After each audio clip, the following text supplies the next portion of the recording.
Abdesi, Abdesi, Desa, Indonesia. Silakan.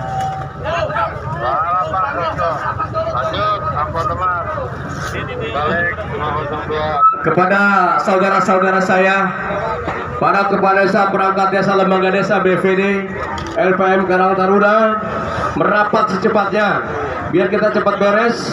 Nanti kita dengarkan sama-sama dari anggota Dewan fraksi PKS. Beliau adalah yang tidak asing, selalu muncul di Bansos yang mau menyuarakan tentang desa.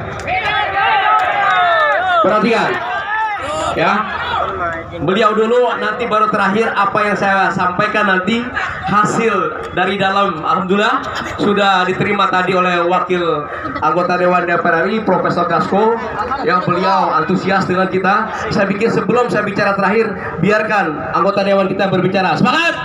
Silakan.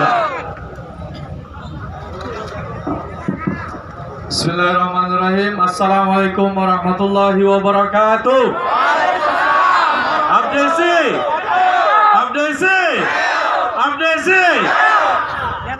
Alhamdulillahirrahmanirrahim. Wassalamualaikum warahmatullahi wabarakatuh. Amin. Selamat datang di rumah rakyat, rumah di mana masyarakat bisa menyampaikan aspirasi rakyatnya. Maka terima kasih atas kehadiran Bapak Ibu Kepala Desa yang telah menyampaikan aspirasinya dan berbicara tentang revisi Undang-Undang Desa yang saat ini bergulir dan sudah pleno di tingkat panja, dan dia akan dilanjutkan pembahasannya antara panja dengan pemerintah. Poin-poin yang dulu menjadi aspirasi, bahkan di awal masa jabatan kami sebagai anggota DPR, awal 2020, saya sudah menyampaikan beberapa poin yang sekarang ini menjadi isu krusial dari revisi undang-undang itu. Terus terang, sebelum menjadi anggota DPR, saya sering berkomunikasi dengan Abdesi, dengan para kepala desa. Oleh karena itu, saya dapat menyelami masalah-masalah yang dihadapi oleh para kepala desa. Di Januari 2020 saya sudah berbicara tentang permasalahan-permasalahan itu ketika rapat dengan Kementerian Desa. Memang terbatas rapat saya waktu itu, rapatnya dengan Kementerian Desa. Saya yakin Kementerian Desa pasti akan berkoordinasi dengan Kementerian Dalam Negeri yang akan membuat regulasi itu. Alhamdulillah sekarang ini adalah kesempatan yang paling baik untuk menyelesaikan masalah-masalah itu dengan hadirnya revisi Undang-Undang Desa.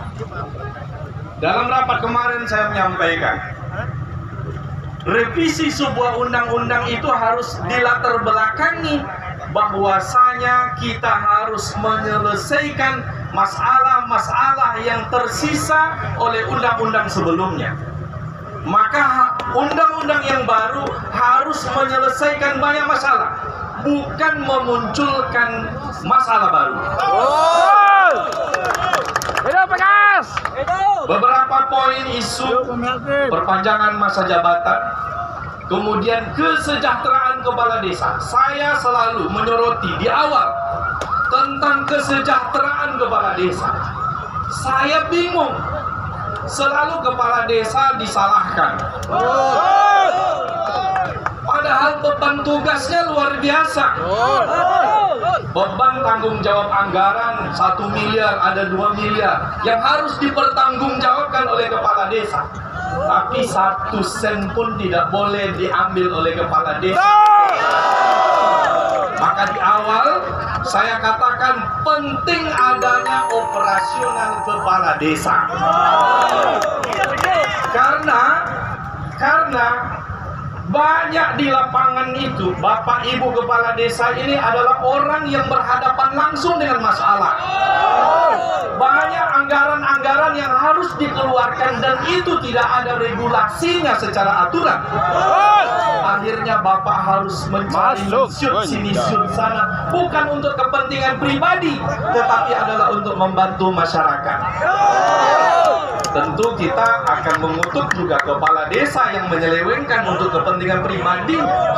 Tetapi fakta di lapangan, banyak kepala desa ini, bagaimana dia juga harus bisa melayani masyarakat, sementara aturan di pusatnya begitu ketat, tidak ada kemandirian bagi kepala desa untuk menganggarkan anggarannya. Maka poin yang kesejahteraan kepala desa, bahkan saya katakan kepala desa ini hampir sama dengan kepala daerah, sama-sama dipilih rakyat, sama-sama punya anggaran, sama-sama punya wilayah, sama-sama punya pertanggungjawaban anggaran, sama-sama punya beban sosial. Tetapi negara memberikan hak kepada kepala desa tidak sama dengan kepala daerah. Kalau kepala daerah, kalau kita datang bertamu ke rumahnya, kue-kue itu dibeli oleh negara, dibayar oleh negara. Saya katakan kalau kita datang ke rumah kepala desa, gula untuk teh itu tidak ada anggarannya di desa. Maka di antara poin yang penting yang saya masukkan kemarin adalah adanya tunjangan operasional kepala desa dan tunjangan rumah tangga. Ini harus sama-sama kita kawal agar ketika pembahasan nanti bersama pemerintah bisa menyetujui ini. Kemudian poin penting juga yang selalu saya sampaikan, kalau tunjangan rumah tangga itu sudah alhamdulillah disepakati, tinggal pemerintahnya lagi.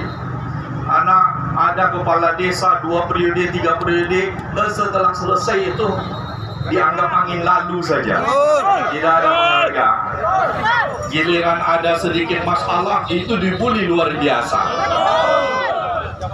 Nah, kemandirian kepala desa, saya sempat menyampaikan ketika paripurna, instruksi di paripurna, ketika tahun 2020, di mana 2021, di mana Bapak Ibu dipatok dari pusat ini untuk anggaran BLT sekian,